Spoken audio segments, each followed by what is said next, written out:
L'heure est à l'information sur Canal 2 International. Bienvenue au 19h50. Tout de suite, les titres à la une de l'actualité ce mercredi.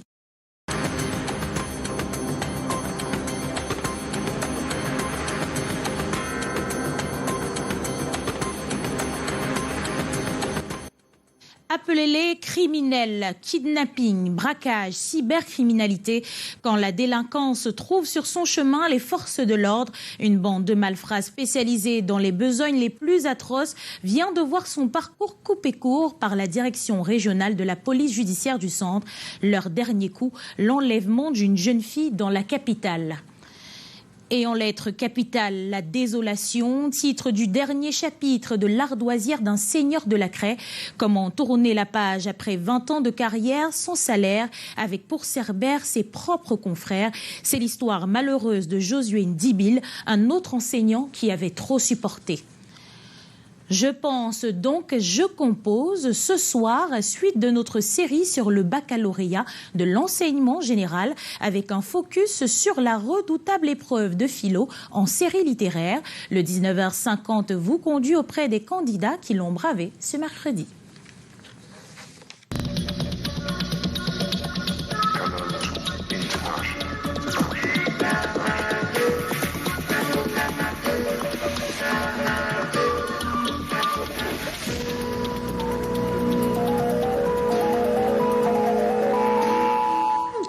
Bonsoir à vous et bienvenue au 19h50 sur Canal 2 International.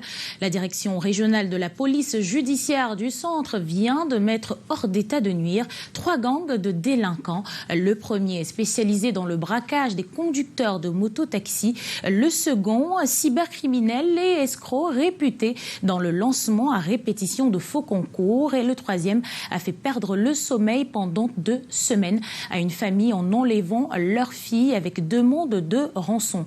Tous ont été présentés à la presse. Delphine Foncoutene et Serge-Alain Ziebou nous en disent plus dans cet élément.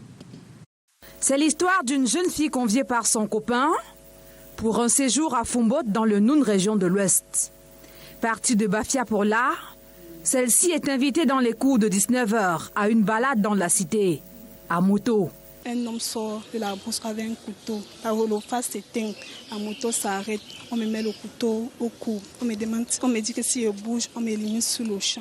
Son compagnon simule son attaque par un coup de poignard. La fille est conduite à 25 km de là, où elle sera séquestrée pendant 12 jours.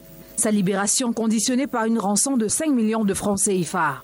Une plainte introduite par son père le 10 mai dernier déclenche l'enquête. Les équipes de la DRPJ dépêchées. Et il faudra justement une intervention énergique de nos collaborateurs qui viendront la sauver. Et le nommé Aboubakar, maîtrisant parfaitement le milieu, prendra la poudre d'escampette.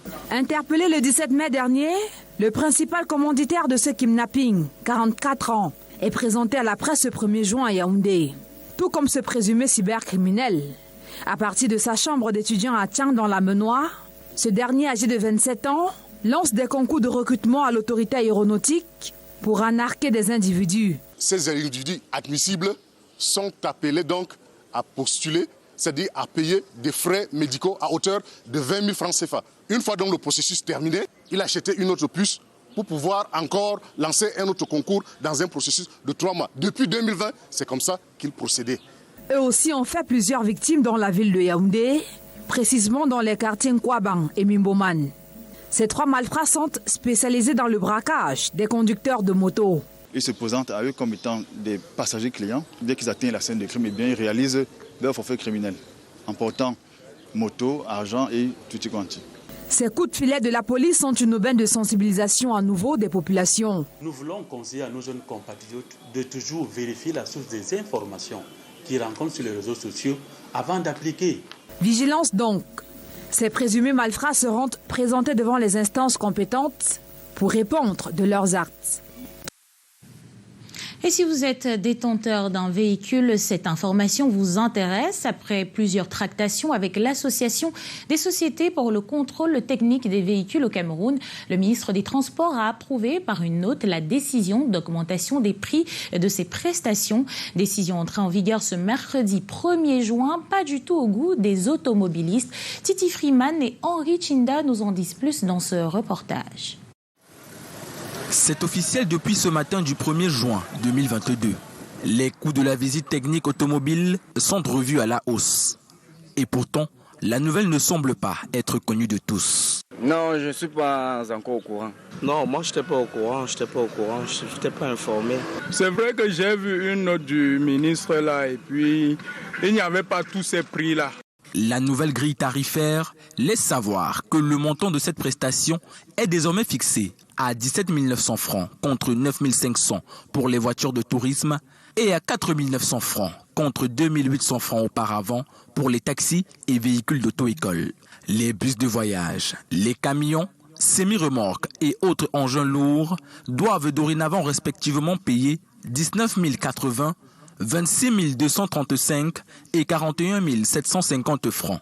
Des sommes très élevées selon certains automobilistes. Avec la vie d'aujourd'hui qui est de plus en plus chère, là, je me demande même bien si on va s'en sortir. Nous sommes vraiment déçus que le prix passe du simple au double. Est-ce qu'on va changer la méthode d'apprécier ou de passer les contrôles techniques aux différents véhicules? Je ne pense pas. Est-ce que la périodicité, la validité d'une visite technique a changé? Non. Comme ce propriétaire d'auto-école, ils sont nombreux à penser que cette augmentation n'aura aucun impact sur la qualité de la visite technique. L'augmentation des prix va enrichir ou va encore faire évoluer et grandir la filouterie qui existait ou qui a eu à exister dans ce secteur d'activité. On connaît que les gens vont monnayer de côté pour qu'on leur donne de la visite technique, quel que soit le prix à payer. Approchés, les services décentralisés du ministère des Transports dans la région du littoral n'ont pas voulu s'exprimer sur le sujet. Cette augmentation des prix du contrôle technique automobile intervient dans un contexte de hausse généralisée des prix au Cameroun. Et nous vous le disions en titre, on n'a pas fini d'entendre parler des douleurs des enseignants. Cette fois, il s'agit de l'histoire de Josué Ndibil, qui est victime de ses propres confrères. L'homme a déposé sa craie il y a quelque temps et vit dans le dénuement après près de 20 ans sans salaire. Ambroise Foguet signe ce reportage. À 15 km au sud des Bolova, Ndenge, dans la localité, Josué Ndibi, Joséphine, son épouse, et Junior, le Benjamin de leurs enfants, portent la réputation de lève tôt couche tard. Pour nourrir la maisonnée, ils doivent travailler dur tous les jours au champ. Josué Ndibi, instituteur principal de l'enseignement primaire et maternel à la retraite, fait partie de ces enseignants souffre-douleur de bourreaux enseignants. 64 ans d'âge, à faire des champs. C'est pas une mauvaise chose de faire des champs, mais quand même. Quel mal j'ai fait? Un agent se met devant mon dossier pour m'empêcher d'être repris en solde. Est-ce qu'il voulait qu'on se partage? Il ne me l'avait pas dit. Il m'avait menacé, il m'avait torturé. Mais je le connais bien au ministère au 4e étage. Il travaillait au CGPS. Josué aura subi plusieurs épisodes d'injustice depuis août 2009. Je suis tombé malade, je suis allé me faire traiter. Le directeur qui travaillait avec moi à l'époque a écrit à l'inspection pour abandon d'emploi. J'ai justifié mon absence par mon dossier médical. C'est alors en 2010 que son quotidien amorce le déclin. Je me présente dans la banque, je trouve qu'on ne m'a pas viré. Je vais vérifier aux finances, on sort un bulletin nul, motif, absence irrégulière. Depuis 2009 jusqu'à la fin de sa carrière, il y a 4 ans, Josué aura tout essayé. On le nourrissait même encore en ville. Je suis rentrée au village avec les enfants. Les enfants ne pouvaient plus partir à l'école. Je les ai pris pour qu'on travaille, pour qu'on puisse vivre. Il nous a rejoints quand il a vu qu'après même 8 ans, il n'y avait pas de solution. Les sous-directeurs du ministère ont donné leur avis favorable. Mais au moment où le dossier doit sortir donc, du cabinet du ministre, un monsieur s'empare de ce dossier pour me dire que le ministre avait dit qu'on ne me reprend plus. Et voilà, j'ai continué à travailler. Il me menaçait. 6 ans. J'ai perdu vraiment espoir. Il a enseigné, mais n'a pas pu envoyer son Benjamin au collège. Je n'aime pas trop dire aux gens que je me suis arrêté au cours moyen 2. Chaque fois que j'essaie d'en parler, surtout devant mon papa, il se met à pleurer et ça me fait beaucoup mal au cœur. Aujourd'hui replié au village, Josué vit d'agriculture de subsistance, mais surtout d'espoir. Tu fais quoi avec la radio à l'oreille? J'écoutais les informations, les Yaoundé, peut-être qu'on pourrait penser à moi là-bas. La situation de Josué Ndibi est similaire à la légende de l'homme à la cervelle d'or du recueil d'Alphonse Daudet. Il a enseigné puis donné l'éducation à d'autres enfants, mais moi qui suis son fils, je n'ai pas eu la chance. Un homme qui pour les autres aura tout donné, qui n'aura probablement même pas de quoi payer ses funérailles. Pourquoi mon père n'est pas payé? J'aurais au moins pu faire une formation quelque part professionnelle. Une bien triste histoire et on reste justement à l'école pour parler du baccalauréat série A. Si vous êtes passé par là, vous la connaissez, la redoutable épreuve de philosophie. Il faut à la fois se souvenir des citations philosophiques, les comprendre et les placer dans le contexte. Nos reporters Mariam Mazou et Michel Faucon ont rencontré quelques candidats qui ont fait face hier à cette épreuve. Dans la foulée, les avis divergent. Hier matin, à la première heure, les candidats au baccalauréat série A ont affronté la matière mère. Il s'agit bien sûr de l'épreuve de philosophie. Pendant 4 heures de temps, ces candidats ont cité, expliqué et commenté des citations comme celle de Platon, d'Emmanuel Kant, de Jean-Paul Sartre et bien d'autres encore. Une épreuve qui semblait un peu difficile pour certains postulants. Mais au niveau de la deuxième partie, quand même, il y a eu des petites difficultés au début en ce qui concernait la compréhension. Ce qu'on retrouve plus comme problème, c'est que quand on donne souvent plus les lignes, en braille, ce n'est pas toujours facile pour compter les lignes. On demande 15 à 25 lignes. On ne peut pas compter exactement les lignes comme les valides. Donc c'est ça qui nous pose plus de difficultés. Loin des sujets d'actualité comme le fédéralisme dans le Nozo ou même la science et les religions comme attendaient la plupart des candidats, cette année, en ce qui concerne le commentaire de texte, les examinateurs se sont penchés plutôt sur la signification humaine du développement, tiré dans l'œuvre d'Ebenezer Ndjomwele, l'un des plus grands auteurs de la philosophie d'Afrique francophone. Le second sujet, quant à lui, portait sur la notion des passions, à savoir, la sagesse consiste-t-elle à vaincre ses passions? Une simple question qui émane une réflexion approfondie. Heureusement que les postulants se sont préparés à l'avance. Au fur et à mesure, tu te familiarises plus avec le sujet. Là, il n'y a pas de problème. On s'est battu. Nous avons fait de notre possible et on attend que les résultats soient favorables. Pour rappel, la notion des passions en philosophie renvoie à la conception de la subjectivité. Hegel nous dit d'ailleurs dans l'introduction à la philosophie de l'histoire que rien de grand ne s'est accompli dans le monde sans passion. La raison dans l'histoire, ici ou là, les hommes défendent leur but particulier contre le droit général. Ils agissent librement. Candidat au baccalauréat, candidat au Hadj à présent. Depuis hier soir, un seul mot au bout des lèvres des fidèles musulmans. Merci au chef de l'État. Paul Biya subventionne à hauteur d'1 milliard de francs CFA le pèlerinage à la Mecque. D'où ce nouveau tarif dévoilé dans ce reportage de Lille Piedjou et Calvin Tekam. 2 924 000 francs CFA, c'est le nouveau montant à débourser pour effectuer le pèlerinage à la Mecque. Le chef de l'État accorde une subvention d'appoint 2 milliards de francs CFA à la commission du Hadj, ce qui a permis de revoir le prix initial de 3 294 000 francs CFA à la baisse. Un acte de générosité salué par les leaders musulmans, surtout en ce moment où le pays traverse de moments difficiles à cause, entre autres, de la vie chère et du Covid-19. Il démontre à suffisance encore qu'il a à l'écoute de son peuple. Surtout ce peuple musulman, n'est-ce pas, à qui il tient beaucoup à créer la cohésion, la paix entre elles. La crise de Covid qui a presque mis tout le monde à terre. Les commerçants, ceux qui se débrouillent, c'est-à-dire les hommes d'affaires, et ceux qui faisaient presque les activités économiques, étaient en baisse. Nous ne pouvons que leur remercier davantage et demander à tous les pèlerins qui seront au lieu saint, c'est-à-dire la Mecque-Médine, de prier davantage pour la prospérité et la stabilité du Cameroun. Cependant, certaines associations musulmanes souhaitent que ce don du chef de l'État atteigne vraiment les ayants droit. Nous souhaiterions donc que ce don de magnanimité du chef de l'État soit distribué avec parcimonie aux ayants droit. Cette subvention de Paul Biya arrive après de nombreux recours adressés au ministre de l'administration territoriale par des associations musulmanes pour solliciter la réduction des frais relatifs au pèlerinage de l'année 2022 au regard de la situation économique précaire que traversent les musulmans désireux d'accomplir l'un des 5 piliers de l'islam. Un mot en santé dans ce 19h50. Un enfant sur 1000 naît avec un pied beau.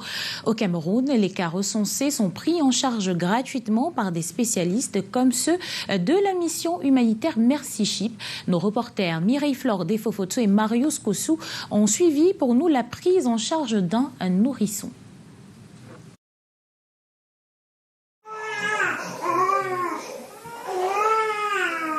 Le petit Gabriel, âgé de 4 mois, vient de subir une ténotomie dans l'une des salles de prise en charge de la clinique du Pied-Beau, installée dans l'enceinte de l'hôpital de district de Nilon à Douala. Ici, la prise en charge est gratuite. Depuis le début de l'année, plus d'une dizaine de cas déjà pris en charge. Nous le faisons de façon bénévole et avec l'appui des organisations telles que le CBC. Et c'est une structure que le ministère de la Santé est en train de vouloir prendre en charge comme un problème de santé.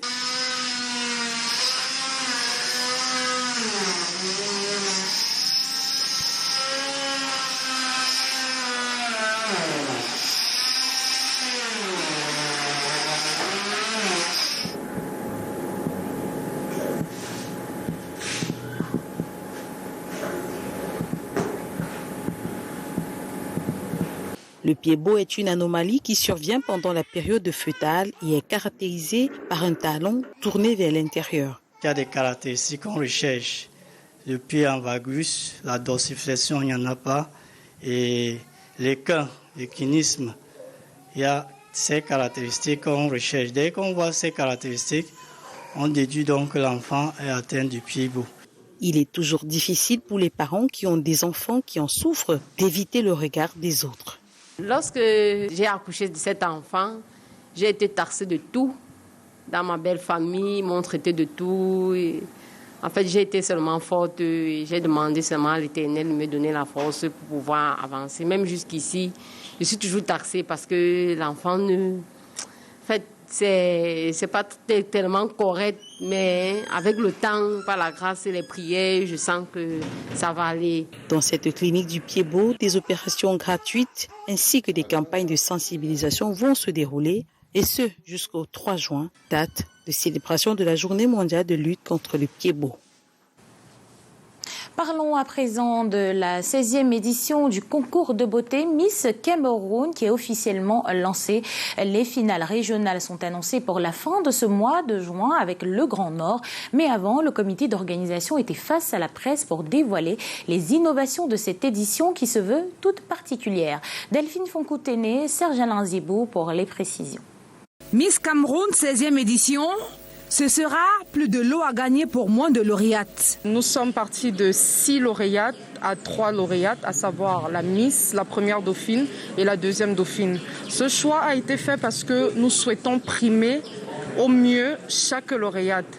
La Miss, comme d'habitude, repart avec un 4x4 ainsi que d'autres lots, mais la première dauphine et la deuxième dauphine repartent aussi avec des véhicules. Également dans les lots de la Miss, un appartement, un salaire mensuel de 100 000 francs CFA, en plus d'une cagnotte de 5 millions. La première dauphine remportera 1 500 000 francs CFA et la deuxième, 1 million. Pour cette édition, le comité d'organisation de Miss Cameroun capitalise les bonnes pratiques des éditions antérieures. On prend uniquement la Miss et la première dauphine qui représenteront la région lors de la finale nationale.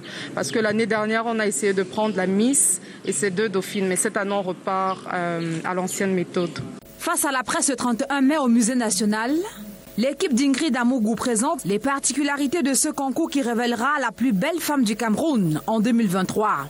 Occasion pour Julia Samantha de faire le point de son aventure qui tire à sa fin. L'aventure Miss Cameroun 2022 est une expérience qui m'a permis de me réaliser, de mettre sur pied mon projet humanitaire. Il s'agissait de la création d'une fondation humanitaire qui allait s'articuler autour de l'assistance psychologique. À travers ce concours de beauté, Le Comica impressionne au fil des ans, attirant ainsi des partenaires. Principalement, le partenariat va permettre de promouvoir notre application Cosna Afrique, qui est le projet phare de notre entreprise. Maintenant, avec le temps, si nous avons d'autres services, nous allons exploiter ce partenariat pour également le mettre en avant. Plusieurs autres entreprises greffent leur marque à cet événement grand public qui dévoilera les lauréates du Grand Nord le 23 juin, Grand Ouest le 29 juillet, Grand Littoral le 28 août et Grand Centre le 24 septembre avant la finale nationale du 3 décembre 2022 au Palais des Sports de Yaoundé.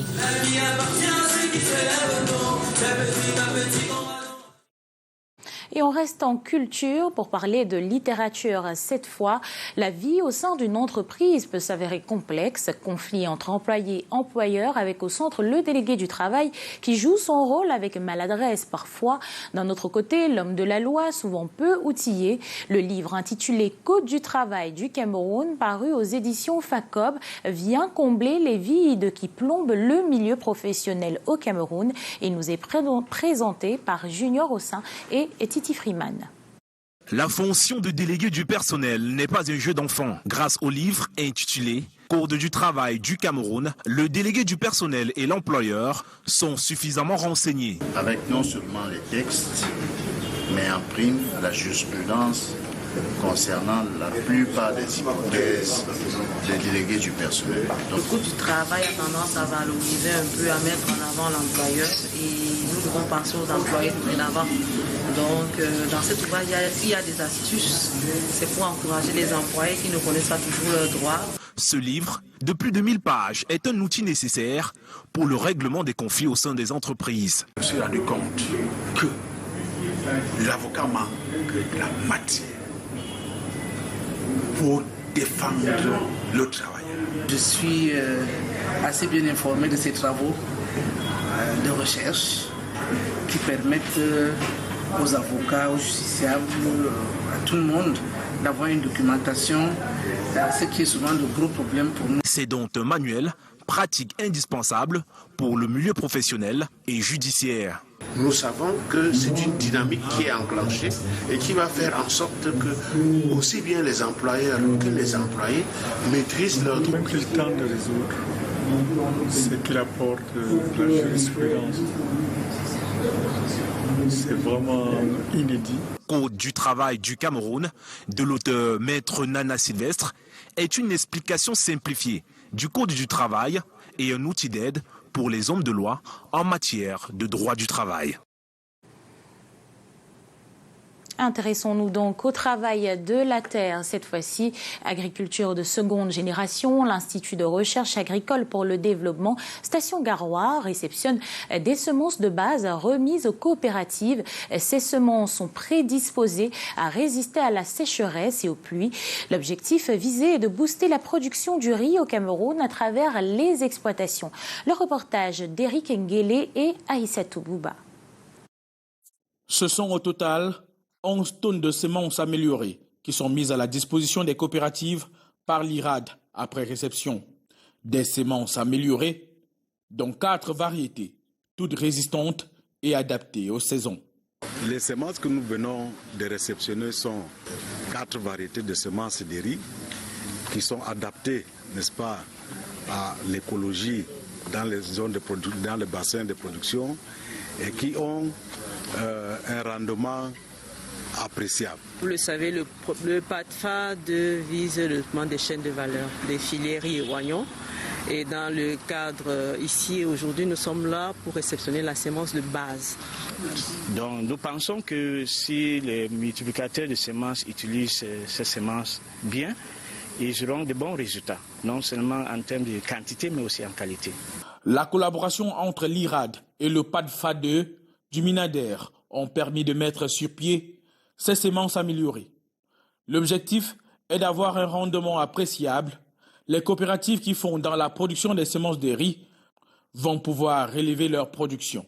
Ces semences, nous allons donc en faire bon usage pour que la prochaine fois, nous allons produire des semences améliorées et pour pouvoir booster la production de riz au Cameroun. On achète d'autres graines au marché et quand on cultive là, ça ne donne pas de bons résultats. Maintenant, on veut essayer cela pour voir la différence alors. Le Nerica, à travers ses 4 variétés, est résistante aux maladies et donne de bons résultats. Ces semences améliorées viennent appuyer à coup sûr la résilience des exploitations agricoles et des coopératives spécialisées. Terminons ce 19h50 en faisant le tour du monde en information. 24 civils camerounais et nigérians tués par des séparatistes dans les localités d'Oboni et Kadjifou, zone frontalière avec le Nigeria.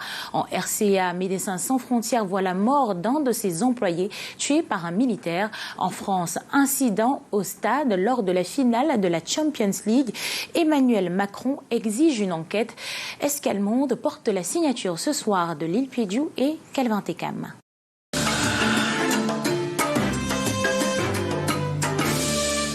Moyenne Sido, située à 500 km au nord de la capitale Bangui, près de la frontière tchadienne, fait parler d'elle. Un employé local de Médecins sans frontières a été abattu de plusieurs balles le week-end dernier à son domicile par des hommes armés, identifiés comme appartenant à l'armée centrafricaine, dans le nord-ouest du pays, où les soldats combattent des rebelles avec le soutien de paramilitaires russes.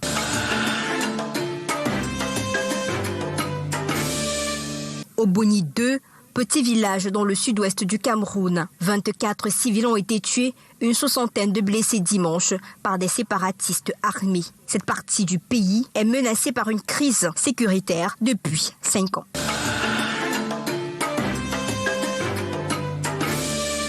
Un mal nécessaire, c'est ainsi que plusieurs pêcheurs et restaurateurs de Dakar conçoivent la nouvelle usine de dessalement d'eau de mer. À mon niveau, j'ai toujours été contre ce projet, mais comme on a essayé d'alerter l'opinion publique et toutes les concernées, et jusque-là, il n'y a rien qui s'est fait, donc nous, on est obligés de se conformer à la décision de l'État. On a besoin de l'eau ici, à Dakar et tout, on a des problèmes de l'eau. Mais c'est un mal. Parce que auparavant, on voyait ici les poissons, ici les bancs de poissons, ici sur la place ici. Mais maintenant, on est obligé d'aller beaucoup plus loin pour trouver des poissons. Donc, avec l'usine qui va venir, quelles seront les conséquences encore? Les pêcheurs disent notamment craindre une raréfaction des poissons à cause des déchets provenant de l'usine.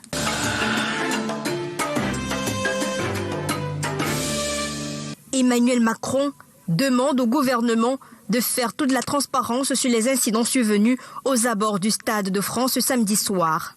Ce que veut le président de la République, et ça tombe bien, c'est ce que veulent faire et la ministre de l'Intérieur et le ministre des Sports, c'est que la lumière soit faite sur ce qui s'est réellement passé, en toute transparence et très rapidement. C'est bien pour ça que dès lundi, une conférence de presse a été organisée. Dès lundi soir, le ministre de l'Intérieur s'est présenté devant les Français au journal télévisé. Et dès 17h aujourd'hui, au Sénat, dans le cadre de cette audition publique, accessible à tous, ils continueront à répondre pour étayer les faits. Donc le président l'a mentionné, il attend de son gouvernement la transparence, la lumière sur les faits, des pistes pour que ça ne se reproduise plus et de la réactivité. Olivia Grégoire assure par ailleurs à l'issue du Conseil des ministres que Gérard Darmanin a toute la confiance du président alors que le ministre de l'Intérieur est la cible de vives critiques après ces incidents. Le président de la République n'a même pas eu besoin de rappeler qu'il soutenait totalement son ministre de l'Intérieur. Gérald Darmanin était à nos côtés comme chaque mercredi. Gérald Darmanin est un ministre de l'Intérieur qui a toute la confiance du président de la République.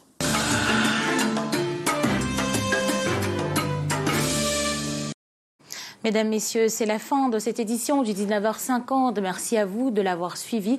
Restez en compagnie de nos programmes qui se poursuivent. Tenez, à 20h40, retrouvez votre série The River. À 21h30, votre émission Women and Leadership qui brise le silence de la violence conjugale. Une présentation de Morindi que je vous recommande.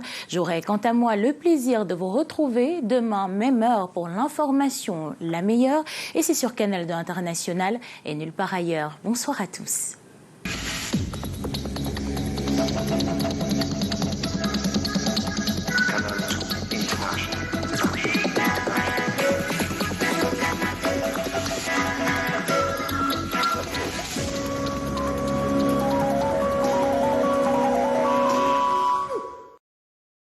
C'est par les services du gouverneur de la région du Nord que va débuter le périple du directeur général d'Orange Cameroun. Le DG va échanger avec le secrétaire général avant de se rendre au siège du